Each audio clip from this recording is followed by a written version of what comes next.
Hey, it's Brian from PN again, and in this video, I'll talk about all the different ways you can track your food intake and the various situations where some might work better than others.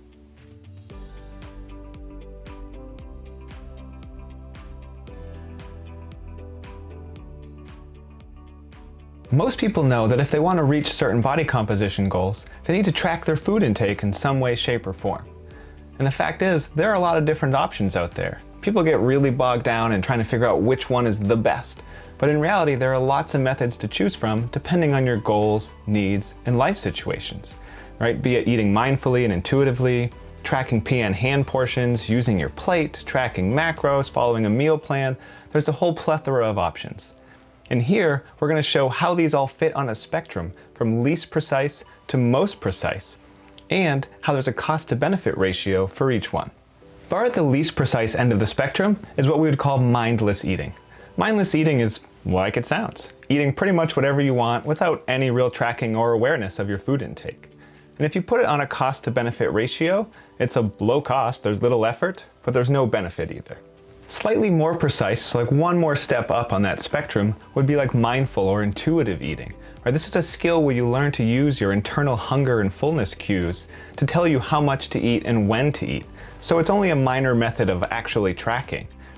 The major benefit is it's a long-term skill that you can use after any type of eating, whether you've been tracking for a long time or you've never tracked. So it's helpful for everybody. The con is it might not be precise enough if you have very specific body composition goals. The next step up on the spectrum would be portion controlling with your plate. This is where you use your plate to portion out your food and track your overall intake. So for example, you might use half your plate for vegetables, a quarter of your plate for protein, maybe an eighth for starches or fruits, and another eighth for healthy fats.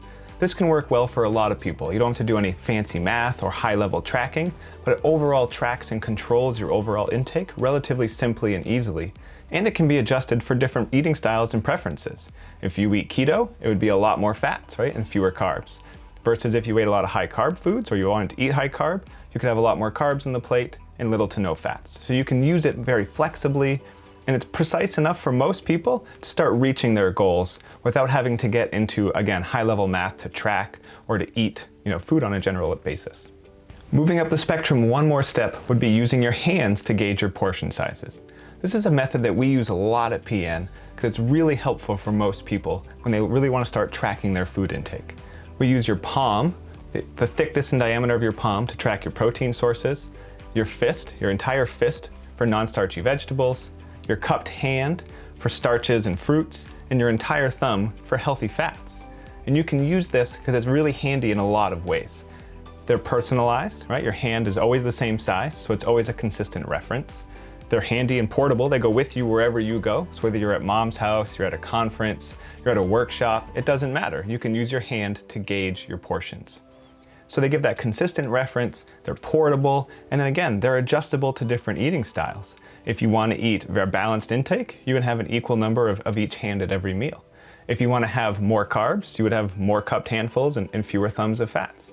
If you wanted to eat lower carb, you would have more thumbs of healthy fats and fewer handfuls of carbohydrates. So it's flexible, it's precise enough for most people to reach their goals, and it's easy to do and follow on an everyday meal-by-meal basis. To continue up that spectrum, we would now move to weighing foods and tracking macros, which is a really popular option right now. And there's a lot of benefit to this approach.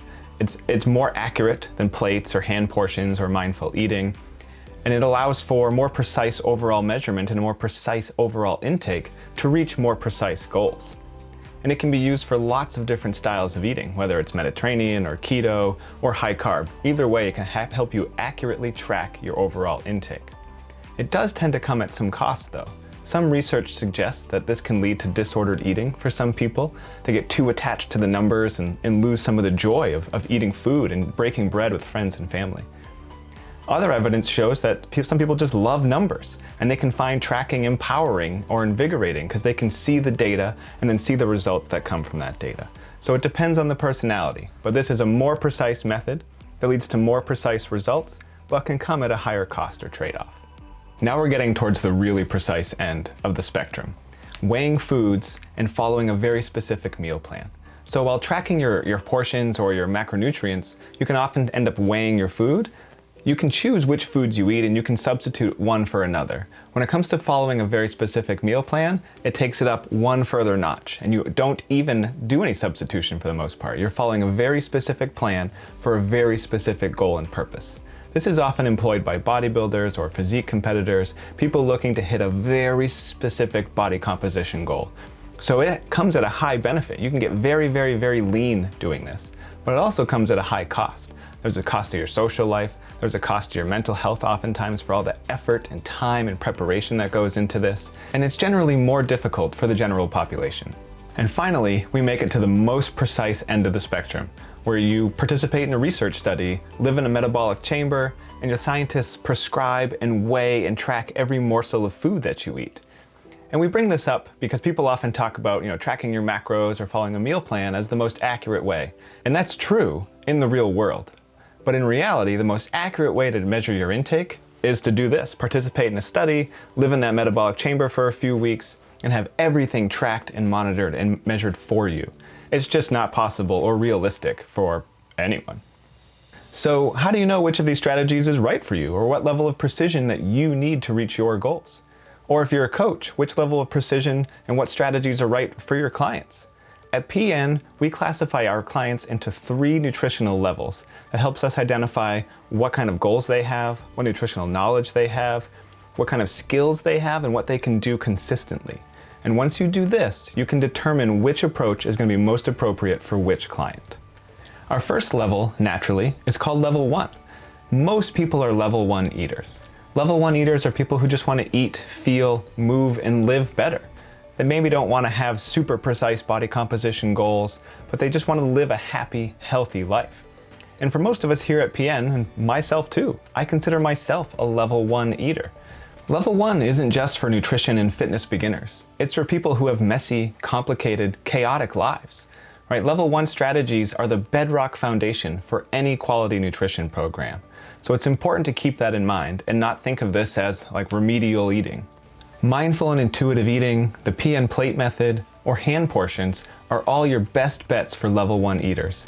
They provide plenty of benefit, come at low overall cost, and can fit into those messy, chaotic lives most easily to allow for the most benefit to occur with the least amount of transition or the least amount of friction in your daily life. Level 2 eaters tend to have more advanced goals. They're often high-level recreational athletes, physique competitors, right, or other people who are very interested in their aesthetic and overall look. For these individuals, you need a little bit more precision to reach those more precise and more advanced body composition goals. So oftentimes, hand portion tracking can be really valuable here. And even taking it a step further, tracking your macros and maybe even timing nutrients around your workouts can take it up another level to help you reach those higher, more advanced body composition goals. Level 3 are people who are pretty much paid for their appearance. We're talking bodybuilders, physique competitors, models or actors preparing for a photo shoot. These are people who are paid to look a certain way.